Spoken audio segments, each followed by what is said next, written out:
हाय guys, good morning. Shri Swami समर्थ.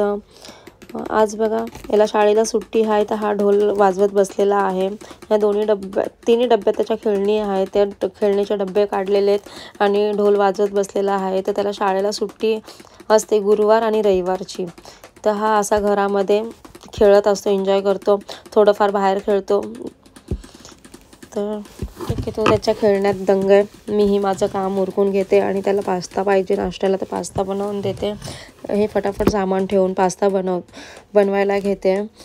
आणि त्याला लागोपाठ विहानला 4 सुट्टी आहे, 4 दिवसाची. एक गुरुवारची तर सुट्टीच असते आणि शाळेमध्ये ॲन्युअल डे असल्या कारण हा त्याच्यामध्ये सहभाग घेतलेला नाही आहे त्याने, म्हणून त्याला लगातार 4 सुट्ट्या आहेत.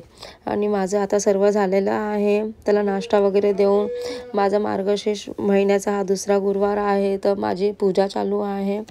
तर मी घरात देवाऱ्यामध्ये घट बसवते वरती. इथे खाली सर्व तयारी करून घेत आहे. घट बसून सर्व तयारी करून घेते, नंतर मग फटाफट वरती मांडते. मला तर जास्त करून आहे ना, खाली घट मांडतात असं टेबलवरती. पूर्ण घटाला सजवतात, टेबल भोवती रांगोळी काढतात, मोठ्या दिवे लावतात.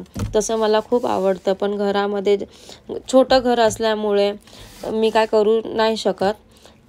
पाय वगैरे लागतो किंवा रात्रीची झोपायला अडचण होते. तर झोपेमध्ये कधी हात वगैरे लागेल, दिवा पडेल, तर त्याची पण भीती असते. म्हणून मी देवाऱ्यामध्ये घट बसवते. आणि दरवर्षीचा माझा हा दरवर्षी मी हे मार्गशीर्ष गुरुवार करते.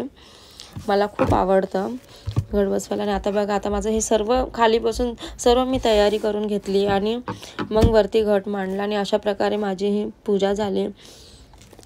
दिवा वगैरे लावून, अगरबत्ती लावून किती छान वाटतं ना जेव्हा आपण असं घरामध्ये पूजा आपली झालेली असते. मला तर खूप छान वाटतं. तुम्हालाही छान वाटत असेल, कारण की घरामध्ये दिवा आणि अगरबत्ती लावल्याशिवाय म्हणजे रोनक असते घरात, ती रोनक नाही येत. तर हे बघा, खूप किती मस्त वाटतंय. तर हे सर्व झालेलं आहे. आणि आता मी पोथी वाचायला घेते. हे आपलं महालक्ष्मीचं पुस्तक वाचते.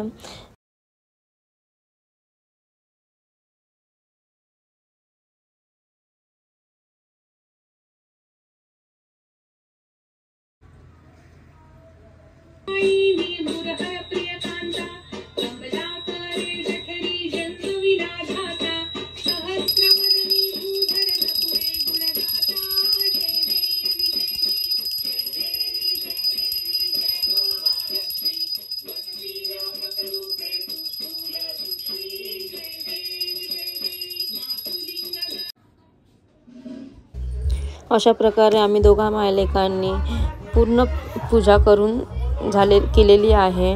आणि आता मी जेवणाची तयारी करते. तर जेवणासाठी चवळीची भाजी, डाळ, भात, पुरी हे सर्व बनवते. तर ही चवळीची भाजी मी धुवून ठेवलेली. आणि तांदळाची खीर बनवते, तर त्याच्यासाठी तांदूळ हे तांदळाची खीर बनवायला घेत आहे. आणि मी पूर्ण व्हिडिओ नाही बनवला आहे की तांदळाची खीर कशी बनवते, चवळीची भाजी कशी बनवते, कारण की तेवढा टाईमच नाही. फटाफट जेवण बनवते, आपल्याला देवीला ठेवायचं आहे म्हणून. तर हा फटाफट व्हिडिओ बनवला आहे. आणि पूर्ण जेवण बनवून मी रेडी केलेलं आहे. तर अशा प्रकारे मी प्लेटीमध्ये सर्व जेवण ठेवलेलं आहे. बघू शकता, चवळीची भाजी आहे, तांदळाची खीर आहे, पुरी, डाळ, भात, पाणी. तर तुम्हाला कसा वाटला माझा व्हिडिओ? लाईक करा, कमेंट करा.